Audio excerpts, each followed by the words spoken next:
안녕하세요. 반갑습니다. 주태곤 변호사입니다. 오늘은 자배법, 자동차의 의미와 범위에 대해서 알아보도록 하겠습니다. 39조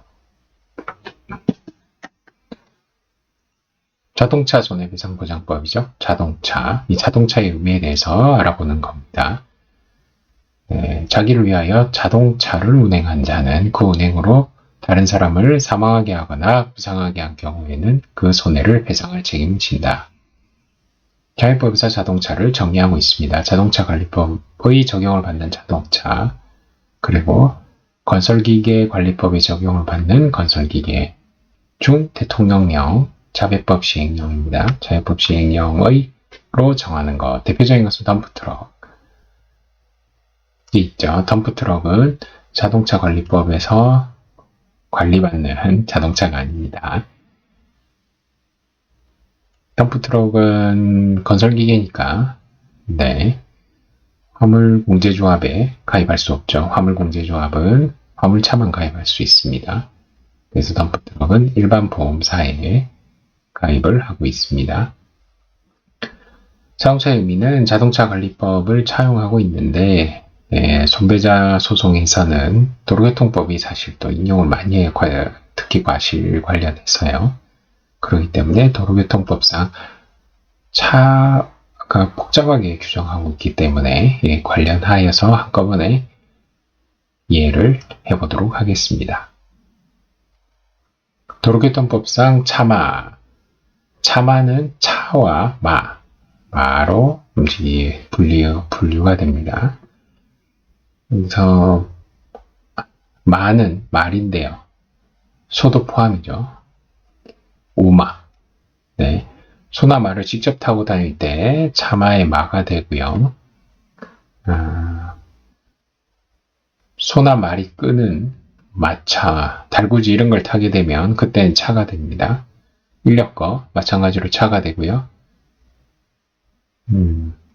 마차 이런 게 도로교통법상 규정해야 되냐 이렇게 말씀하실 수도 있지만 은근히 마차가 돌아다니다가 차도 끌고 이게 좀 사고를 치는 것 같아요. 지금은 거의 사라졌지만 인력거도 차로 보고 있고 손술에는 큰 것은 좀 차로 보는 경향인 것 같습니다. 근데 시장 볼 때 끌고 가는 카트, 사람의 인력으로 끄는데 글쎄요, 그런 것은 차로 보기 좀 어렵지 않나 생각이 들고요. 법령 규정에는, 도로교통법 규정에는 유모차, 전동 휠체어는 차가 아니다. 당연히 우마도 아니죠. 이건 유모차나 전동 휠체어는 보행자로 봅니다. 전동 휠체어 타신 분들이 승차감이 좋지 않다고 해서 인도로 다니지 않고, 인도 보도블록이 있으니까 승차감이 아무래도 좀 떨어지겠죠. 도로로 막 다니시는데 전동 휠체어는 보행자입니다. 보행자이기 때문에 인도를 이용해야 됩니다. 차도를 이용한다면 그 이용하는 것 자체만으로도 일부 과실로 보는 재판부도 있을 것 같아요. 차에는 자동차, 건설기계는 아까 덤프트럭 같은 일부뿐만 아니라 모든 건설기계가 다 차에 들어갑니다.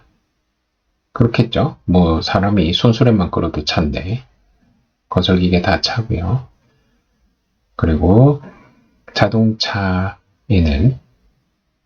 당연히 승용 자동차, 가장 일반적으로 자동차 하면 머릿속에 떠오르는 자동차죠. 승용 자동차 10인 이하, 그리고 11인 이상의 승합 자동차, 화물차, 덤프트럭은 화물차가 아닙니다. 화물차, 그리고 특수차, 견인차 이런 거겠죠. 그리고 이륜 자동차, 말은 이륜인데 여기 해당하지 않는 차들은 대부분이 이륜 자동차에 해당합니다. 바퀴가 꼭 2개여야 되는 건 아니고요. 바퀴가 3개, 3발이 그런 것도 다 이륜 자동차에 해당하게 됩니다. 건설기계 중에서 일부분, 여기서 자동차에 넣는 이유는 건설기계 중에서 운전면허가 필요한 것들이 있어요. 도로교통법은 도로에서 일어나는 여러 가지 질서를 유지하고 또 상당 부분을 할당해서 정하고 있는 것이 운전면허, 취득과정, 취득요건 이런 것들을 또 규정하고 있기 때문에 당연히 도로교통법에서는 건설기계 중에서 도로를 돌아다니기 때문에 뭐 타워크레인 이런 건 도로를 돌아다니질 않겠죠. 그런데 건설기계 중에서 도로를 돌아다니기 때문에 운전면허가 필요한 것들은 별도로 자동차로 따로 분류하고 있습니다. 거기에 해당하는 건 덤프트럭, 뭐 레미콘, 트럭 지게차. 지게차는 해당하지 않아요. 이것만 조금만 주의하시면 되겠네요. 지게차는 해당하지 않고 트럭에 장착된 트럭 지게차의 경우에만 도로교통법상 자동차가 되고 지게차는 도로교통법상 자동차에는 해당하지 않습니다. 승용차 다시 보면 승용자동차 가장 표준적이고 일반적인 자동차 하면 머릿속에 떠오르는 거겠죠. 네, 다음에 승합자동차, 화물자동차, 특수자동차 있고 이륜자동차 있는데 도로교통법상으로는 이륜자동차에서 원동기 장치 자전거는 제외해서 분리하고 있어요. 왜냐하면 도로교통법에서 원동기 장치 자전거를 분리하는 이유는 면허 취득 요건이 차이가 나기 때문에 그 부분도 큰 것 같아요. 이유가요. 네, 원동기 장치 자전거는 16세 이상 고1 정도 되면 면허를 취득할 수 있습니다.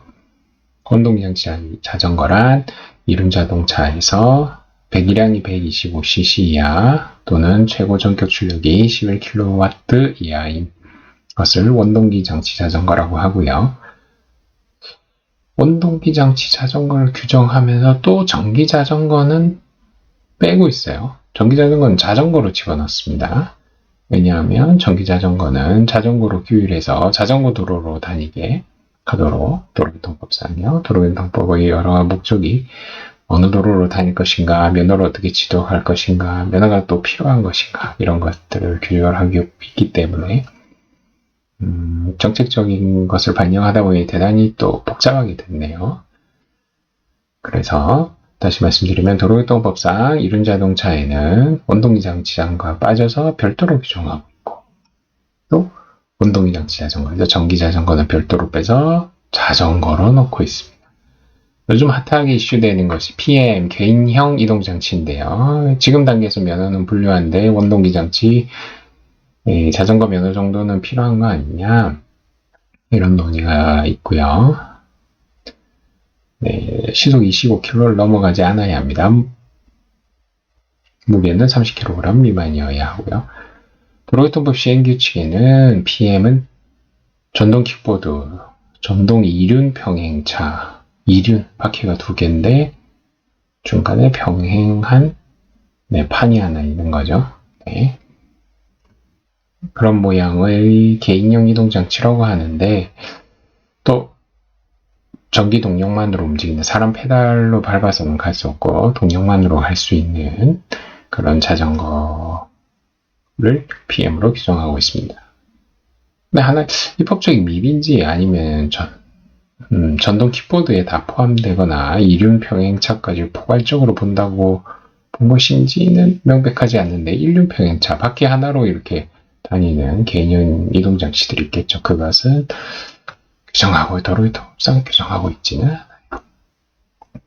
회색으로 표시한 것은 도로교통법상 자동차 등이라고 하면은 PM을 또 포함하는데 자동차 등은 자동차 더하기 원동기 장치 자전거인데요. 그러면 자동차 등이라고 하면 당연히 또 PM은 포함되겠죠. 왜냐하면 PM은 다른 거 원동기 장치 자전거는 이륜자동차 제외에 빠져 있고 전기 자전거는 원동기 장치 자전거시 또 제외에 빠져 있지만 PM은 제외하면서 별도로 규정한 것이 아니라 원동기 장치 자전거 하위 항목입니다. 그래서 도로교통법상 자동차 등은 원동기 장치 자전거인데요. 자동차 등이라고 하면 PM은 포함이 되고 또 자전거 등이라고 하면 또 PM이 포함이 됩니다. 왜냐하면 자전거 등을 규율하고 있는 이유는 자전거 도로를 이제 PM을 타고 다닐 수 있도록 규정하기 위해서 이런 규정을 마련하고 있는데요. 회색지대죠. 자동차 등에도 들어가고 자전거 등에도 들어가게 됩니다. 전기자전거. 전기자전거는 자전거 하위 항목에 있게 됩니다. 그런데 자동차 관리법.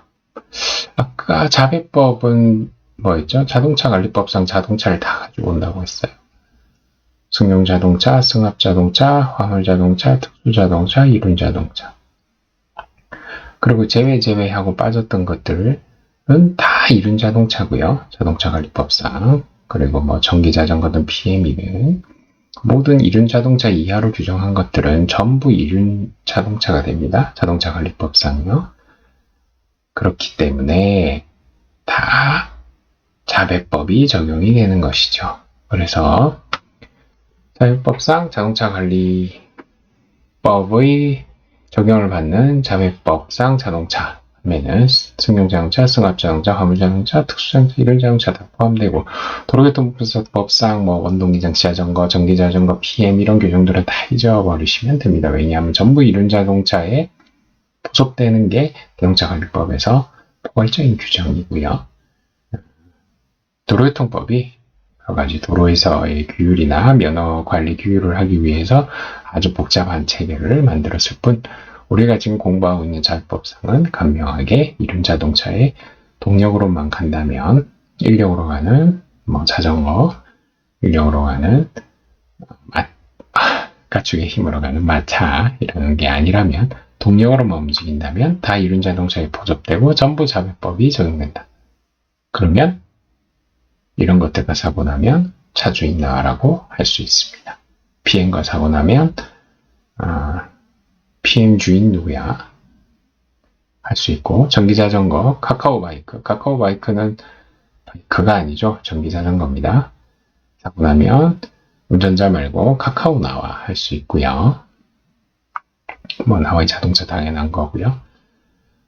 자배법이 적용되는 자동차의 범위가 사회법상 적용된 자동차의 범위가 덤프트럭, 레미콘, 트럭 지게차 있는데 아까 운전면허가 필요해서 도로교통법상 자동차로 정의하고 있는 건설기계와 똑같지 않습니다. 약간 차이가 있고요. 그것을 뭐 다 외우고 다닌다는 거는 큰 의미가 없을 것 같아요. 뭔가 건설기계가 좀 문제가 된다라고 하면 그때 세부 규정을 찾아보고 이것이 적용이 되는지 안 되는지 자율법이 적용이 되는지 안 되는지 건설기계 관리법상 도로교통법상 자동차가 문제가 된다면 면허가 필요한 경우가 이게 필요한지 아닌지 그때 찾아보시면 될 것 같고요. 자율법상 의미는 덤프트럭, 레미콘, 타이어식, 기준기, 굴삭기. 타이어식이라는 건 자동차 바퀴 같은 게 달려있다는 거죠. 기준기하고 굴삭기, 포크레인이에요. 대척점이 있는 건 궤도식입니다. 탱크 바퀴, 탱크 같은 체인이 달려있는 거 그런 것들은 자율법상의 자동차가 아니고요. 이 적용되는 대표적인 타이어식 굴삭기에 사고가 났다 이러면 타이어식 굴삭기 사고 나면 어떻게 해야 되는 거죠? 운전자가 잘못했으면 운전자 당연히 책임이 있는 거겠지만 너 말고 주인 누구야? 굴삭기 회사 사장님 또는 굴삭기 회사에서 나와 할 수 있는 차주인 나와 할 수 있는 거고 자율법상 책임보험 최소한의 대인배상 1 의무보험을 반드시 가입을 해야 하고 가입하지 않으면 자율법 위반으로 형사처벌을 받게 됩니다. 또 하나 사고가 많은 사고는 아닌데 군용 차량이 있어요. 군용 차량은 자율법상 자동차에 해당하지 않습니다. 조금 더 들어가면은 자동차 등에 해당하면 등은 원동기장 지하자전거까지 포함이고요. 흠수처벌이 굉장히 엄하게 되고 있어요. 벌금 500만원, 징역도 2년, 3년, 4년, 5년 살 수 있고요. 자전거 음주하면 안 되죠. 근데 자전거 술 먹고 자전거를 몰면 그냥 범칙금 정도로 끝납니다. 그런데 PM의 경우에는 자전거 등에 해당해서 술 한잔하고 전동 킥보드를 타다가 적발됐다 이러면은 자동차 음주운전의 무거운 처벌이 아니라 몇만원 수준의 법칙금으로 끝나게 됩니다. 하나 입법상 체계가 조금 의문시되는 게 있는데 뺑소니 위험운전 치사상인데요. 여긴 자동차하고 원동기장치 자전거라고 그냥 돼 있어요. 원동기장치 자전거를 보니까 전기자전거는 제외해서 빼주고 있는데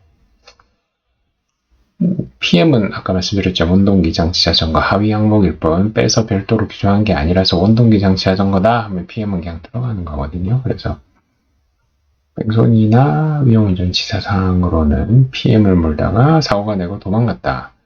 술을 마시고 그 영향으로 사람을 다치게 하거나 죽겠다. 그러면은 아주 무거운 처벌을 받는데 아까 말씀드렸듯이 도로교통법상 PM에 대해서 음주하고 한 것을 법칙금 수준으로 이렇게 규정하고 있는데 정작 특가법에서는 이렇게 무겁게 처벌하는 것이 맞는가? 당위성을 떠나서 일단 입법적인 체계에는 약간 문제가 있는 것 같습니다. 그리고 하나 더 말씀드리면 무보험 자동차에 의한 상해보험이 있어요. 나나 부모님, 여기서 부모님은 뭐 여자 입장에서는 시부모님, 남자 입장에서는 장인 장모님, 그리고 아내, 남편, 자녀, 네, 재혼을 하고 뭐 자녀를 데려간 경우에 그 아이를 내가 입양했냐 안 했냐 상관없습니다. 자녀가 무보험 자동차, 보험에 가입되지 않은 자동차, 아니면 책임보험만 가입된 자동차죠.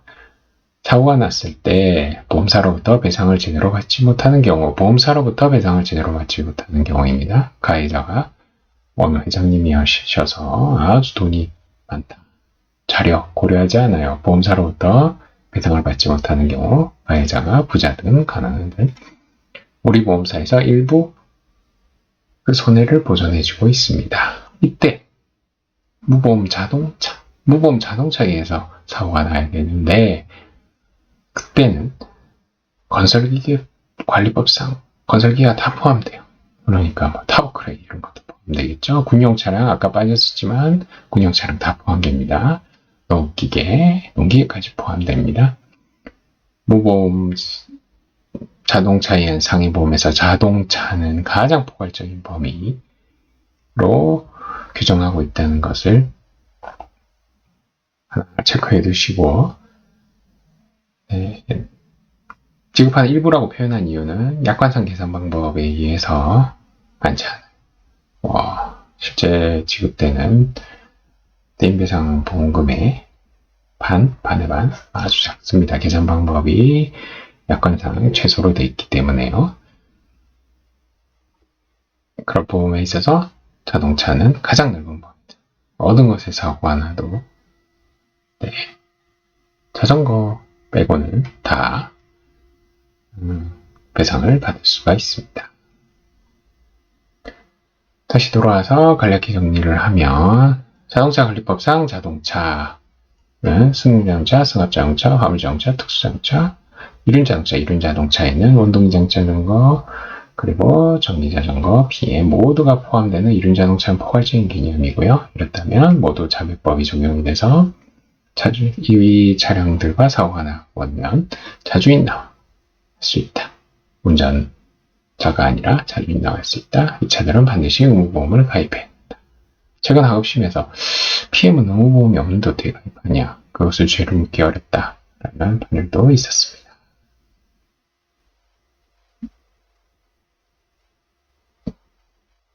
네, 여기까지 하겠습니다. 감사합니다.